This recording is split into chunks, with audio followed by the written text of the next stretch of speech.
గుంటూరు తూర్పు నియోజకవర్గంలో వైఎస్ఆర్ వర్ధంతి వాడవాడలా నిర్వహించారు.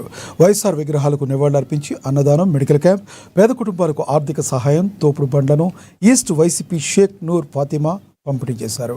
డాక్టర్ వైఎస్ రాజశేఖర రెడ్డి మరణం లేని మనిషి అని, వైఎస్ఆర్ భౌతికంగా ప్రజల మధ్య లేకున్నా వారి హృదయాల్లో సజీవంగా ఉన్నారని నూర్ ఫాతిమా అన్నారు.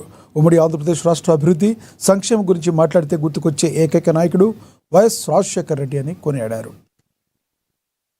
నియోజకవర్గంలో ప్రతి ఒక్క వార్డులో కూడా వైఎస్ రాజశేఖర రెడ్డి గారి వర్ధంతి సందర్భంగా ఆయనకి నివాళులు అర్పించుకోవడం జరిగింది. ఈరోజు 16 వర్ధంతి సందర్భంగా అన్నదానాలే కాదు, లేకపోతే ఫ్రూట్స్ పంపిణీ కాదు, అలాగే సేవా కార్యక్రమాలు. ఆయన ఏంటంటే ప్రజల కోసం నిరంతరం కృషి చేసే నాయకుడు వైఎస్ రాజశేఖర రెడ్డి గారు.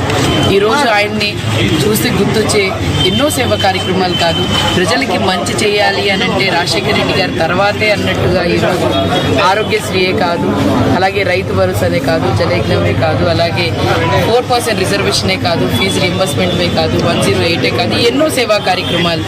ఆయన్ని గుర్తు తెచ్చుకునే విధంగా ప్రతి కుటుంబం, ప్రతి ఒక్కళ్ళు కూడా రాజశేఖర రెడ్డి గారు ఉంటే మన రాష్ట్రం ఈ విధంగా ఉండేది కాదు. రాజశేఖర రెడ్డి గారు ఉంటే